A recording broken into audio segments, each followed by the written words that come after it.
two, three. One, two, three. Let's go.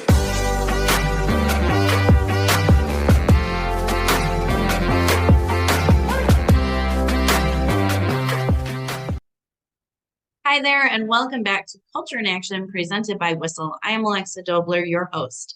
I'm also the Director of Culture and Education for Whistle. Today, I am excited to talk to Cage Leitner. He and I are going to be talking about removing of barriers and making our sport more accessible to more people. Cage works with the youth in Portland, but he has been an advocate, speaker, voice for change in our industry for many years. So I'm so excited to talk to him so that we can make sure that as we move forward in the game, that we are thinking of all of our communities and opening this game up and making it more accessible to all. Our guest this month is Cage Leitner. He is the founder of Portland Community Football Club, which is a nonprofit competitive sports club that aims to provide access to soccer for all. He is also the founder of Liberate Sports, a movement to remove barriers within our sport. With over 25 years of licensed soccer coaching and social work experience, he is a huge voice for change in our community, and we are excited to have him here with us today. Hi there, Cage. Thank you so much for being with us. I'm excited to have you today. Great to be here. Thanks for the invite. Yeah. So I did a little intro before we started all of this, but I would love it if you could give us a little bit of your background, your journey to where you are today.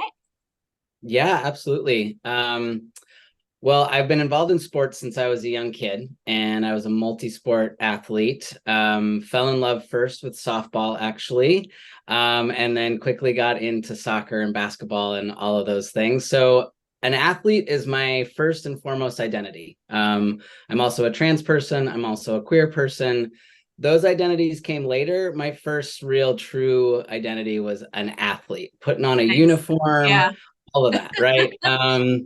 And so that's really formed the pathway for me in my life. I got into coaching really early, and I just kept moving along in the trajectory of I want to be involved in sports. I want to be connected to working with kids. And so that's really what I've been doing for nearly all of my life. And I have a background in social work, and I can, we'll get into all of these details of what I do, but that's a lot of the pieces of me, I guess I should say. Yeah, for sure. So you are a speaker, an advocate. You're like this big voice in our soccer community for change and for inclusion and accessibility, and I love it. Did you see that for yourself as you set out, like as a young adult, figuring out your career path? Did you ever see yourself doing the things you're doing today?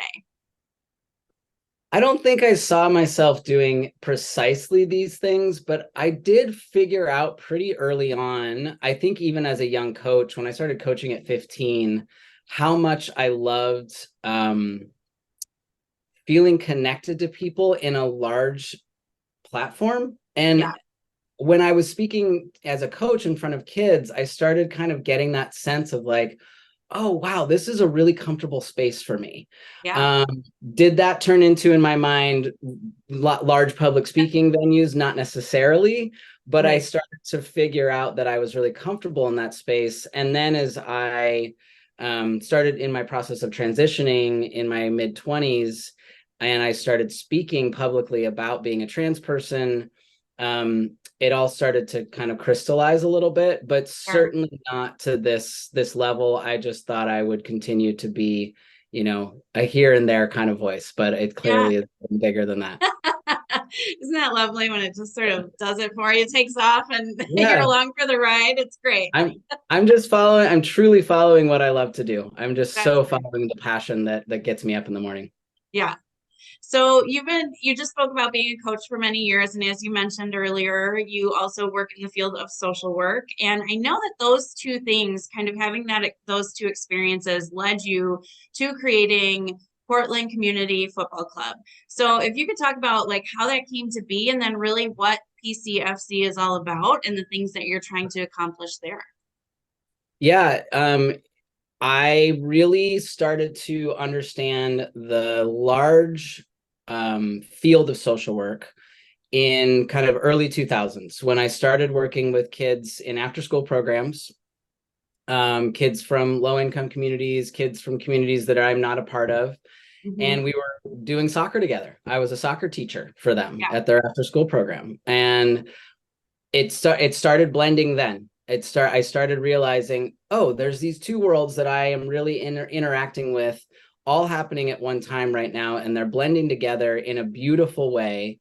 Because I think one of the myths to kind of unpack about social work for maybe some folks is that social work is not just clinical work. It's not just therapy work. It's not just case management. It's really, really broad. And so what I was doing was I was connecting with kids through this incredible game that is such a connector.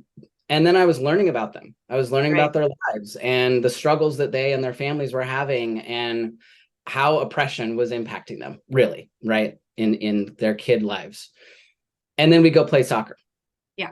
And it all started to come together in my mind, not right then for creating a soccer club, but then fast forward 7-8 years when I started thinking about what do I want to do with my social work degree?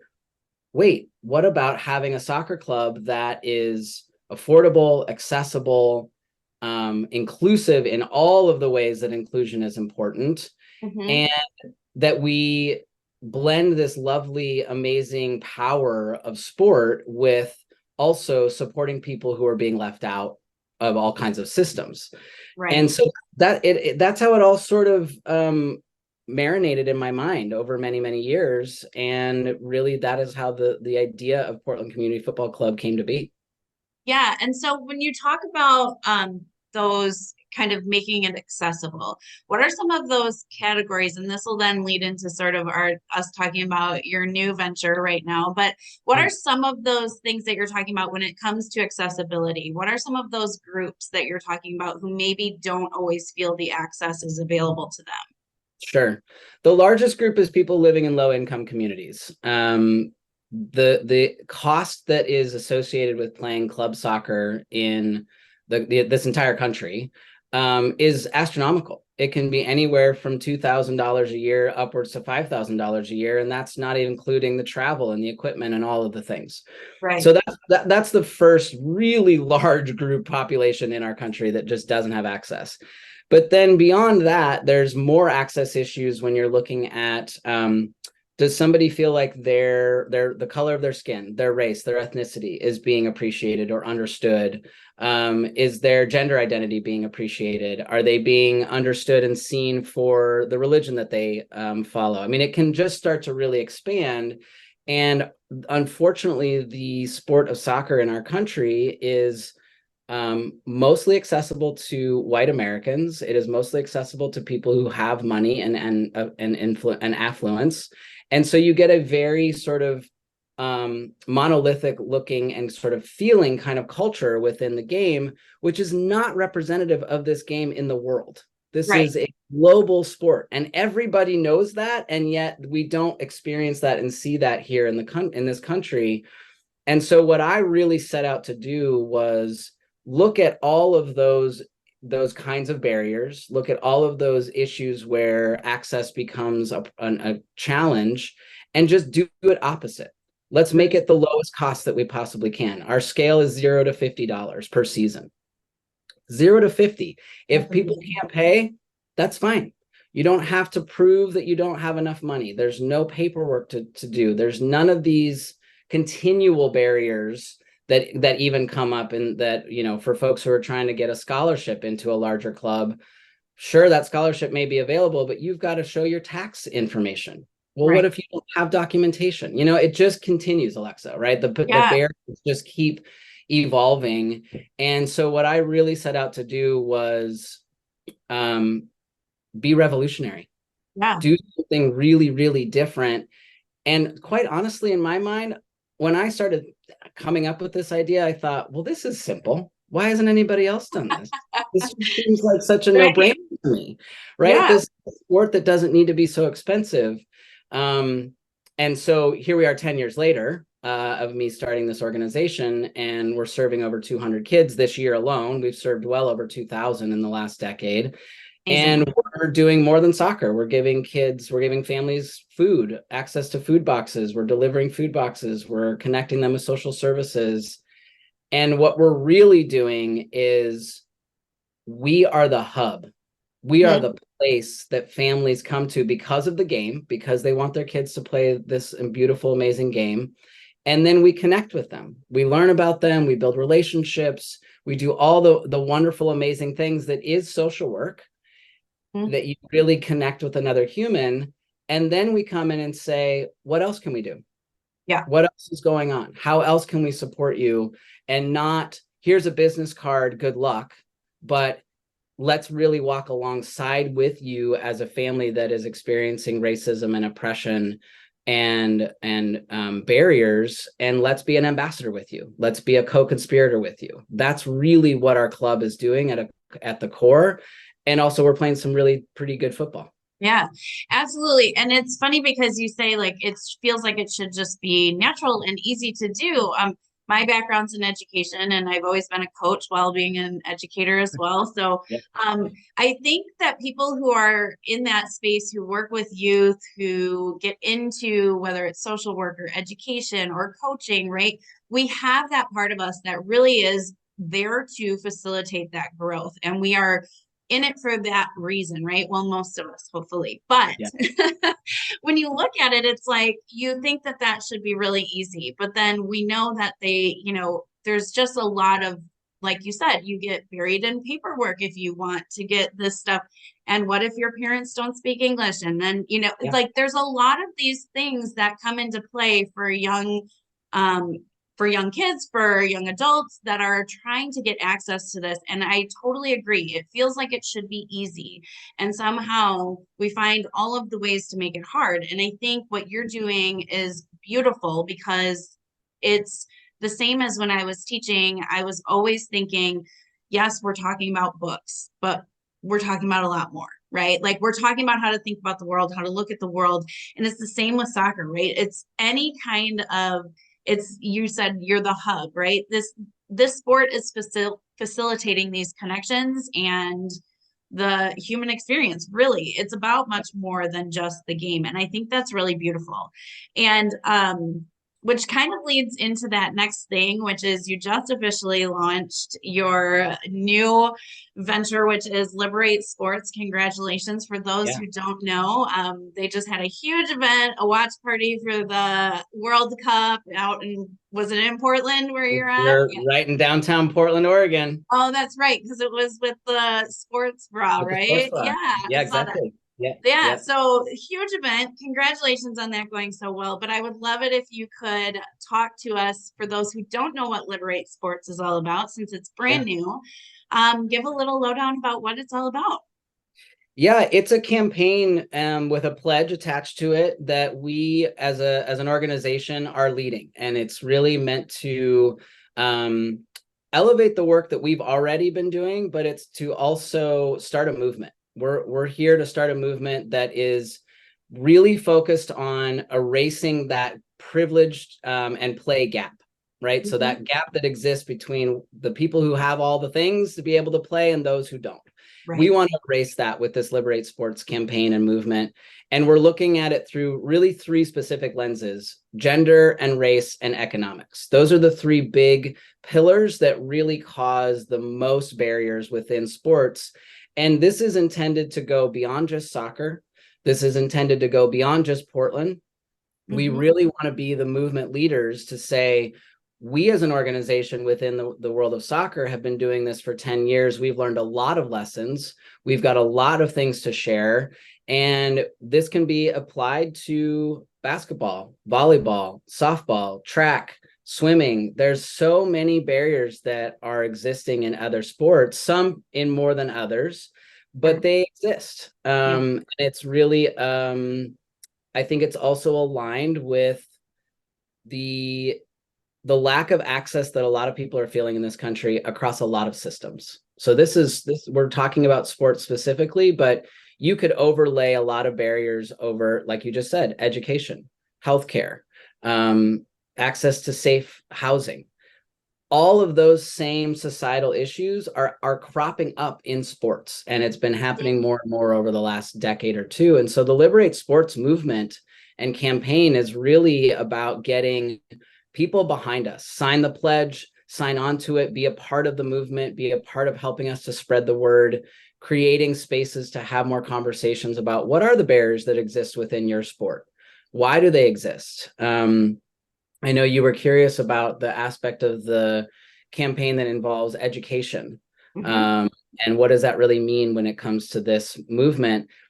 At the very baseline right now, it's just really encouraging people to get more educated about what's happening in my community within the sport that maybe my kid's involved in, or my neighbors, and to just really understand who's not here. And to really take a second, especially if you're a person who holds a lot of social privilege, maybe you're a white person, a straight person, and you have affluence, any of those things, to look around your environment within your sports world and say, who's not here? Right. Who do we not see? How is it that we're not seeing a lot of different demographics and identities of people here?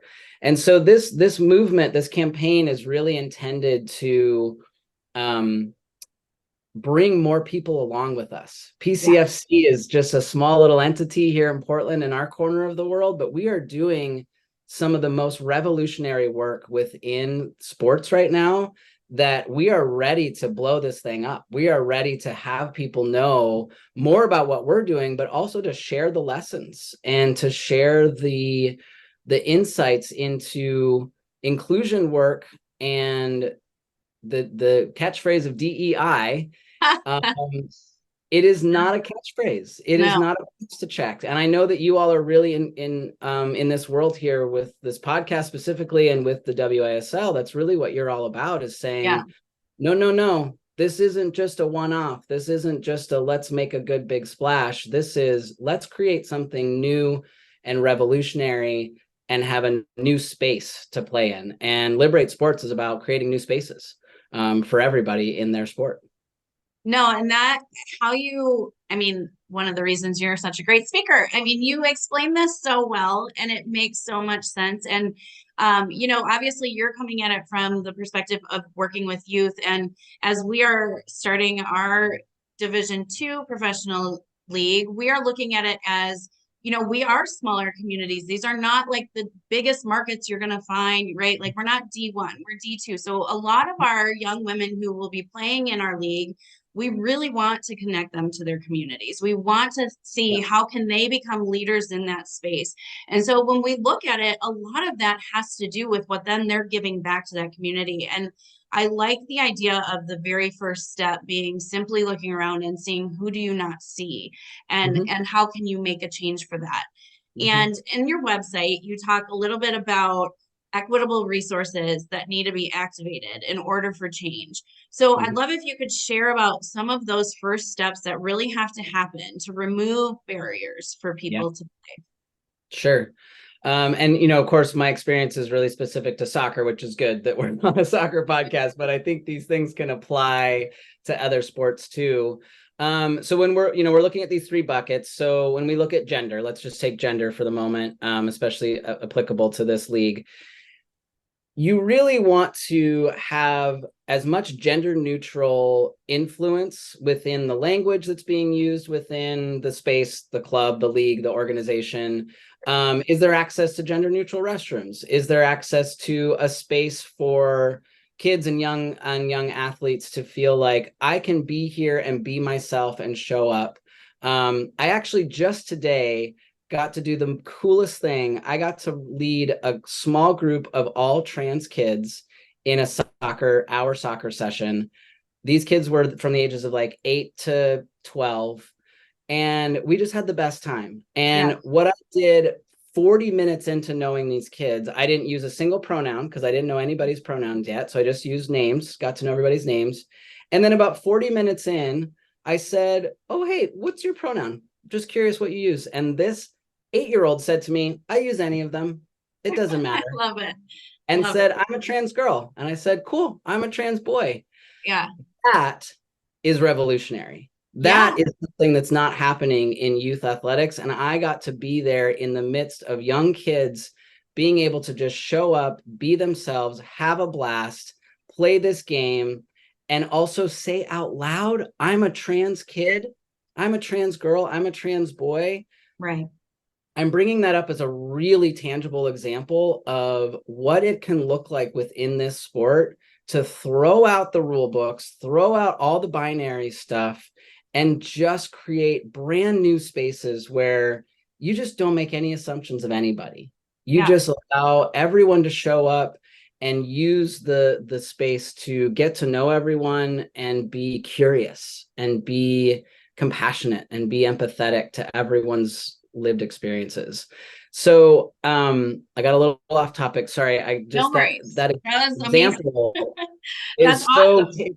it's so relevant to what we're talking about. So when it comes to gender, creating those gender neutral spaces, you know, the racial impacts of this sport that racism shows up all over the place and in the professional leagues is also really important for people to understand Yeah, how challenging it is for kids who are not white, kids who are from various racial identities and experiences, particularly in soccer, face racism on the field.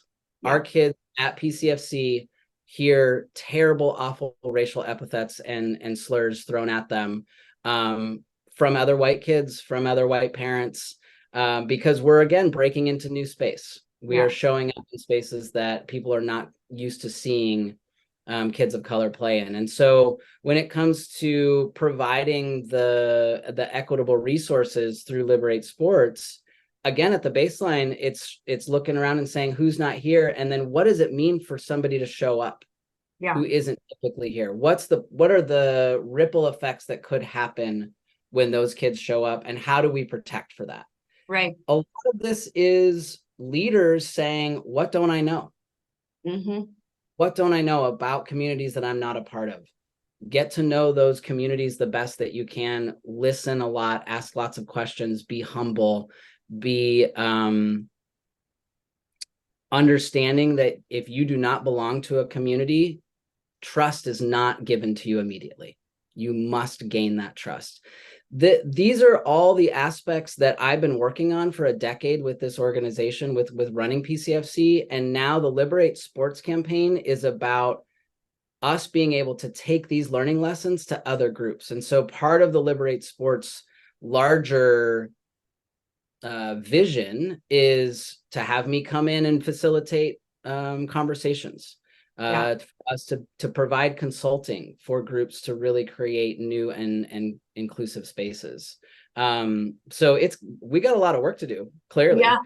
But I'm No excited easy about task, it. but yeah, Yeah. It's got a lot, it's got a lot behind it. And we want to get a lot of momentum behind it. We want to bring in some big names and some big brands and the biggest leaders within the sports industries to say, oh yeah, we're behind this. Let's make some waves.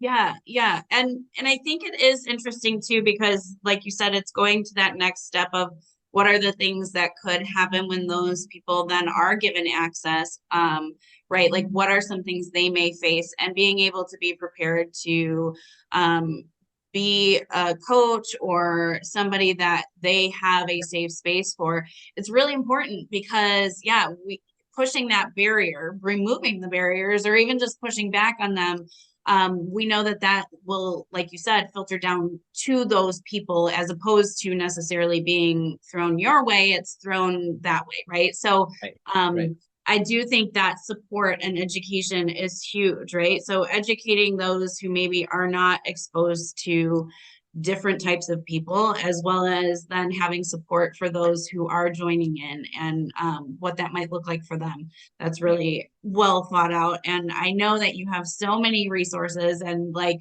things to give. So we can only talk about so much in this amount of time. But what could people do, whether that's to support you, PCFC Mhm. specifically, Liberate Sports, or even how, and you've given a lot for how they can kind of in their own sports community make a difference, but what Yeah. can people do? So people listening right now, what can they go out and do for you guys and Right. be part of the change?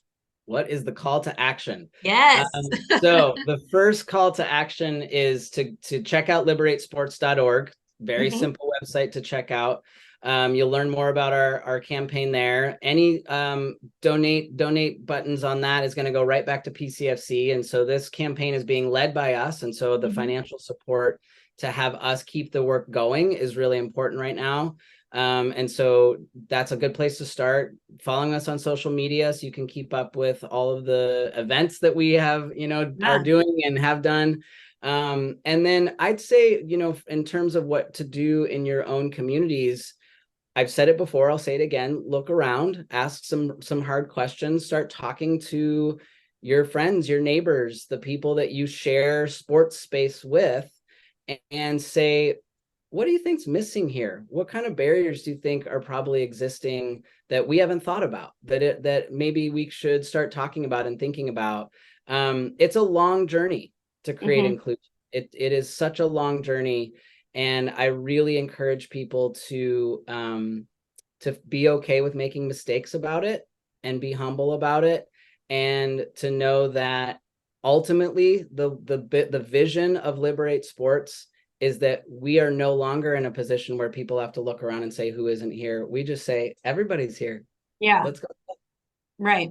And just to sort of bring it all back home, I mean, you were commenting about what your first identity felt like was as an athlete. And I think a lot of people in sports, particularly if we're grown-ups, either working in sports or playing sports, or that was probably a very early identity, right? And it was something we identified with, regardless of our background, regardless of all of the things, right? It just became, when we were maybe 5, it was, I love doing this. This is amazing.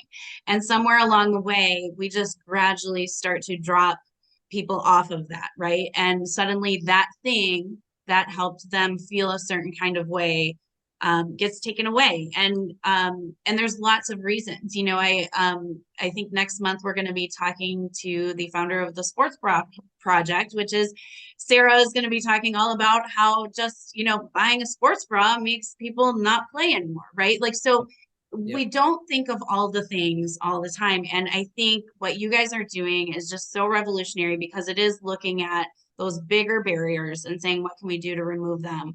So thank you for all the work you are doing. We so appreciate it. And hopefully pretty soon, we kick off in 2024. So we're excited to have some athletes who maybe will be like kind of learning from you and wanting to do the things you're doing, and you'll be this great inspiration for them and their communities. So thank you always for being such an inspiration. Absolutely. I'm excited to see the league get up off the ground and just see it do new and revolutionary things. It's a great space to be in. Awesome. Well, thank you so much for talking with us today, Cage. I appreciate it more than I could say, and I'm sure I'll be reaching out soon for more questions and all of that. So thanks again. I love it. Thank you. Thank you all so much for being here and tuning in with us yet again. I know these are always so insightful, and hopefully today you learned a little bit about accessibility and the things we can do to make progress in that area. Be sure to tune in next month, where we will continue the conversation about making change and our culture in action. So if you are somebody who's working to make change in the women's game, please tag us on social media so we can see your culture in action. And until next time, be bold, go out and make a difference.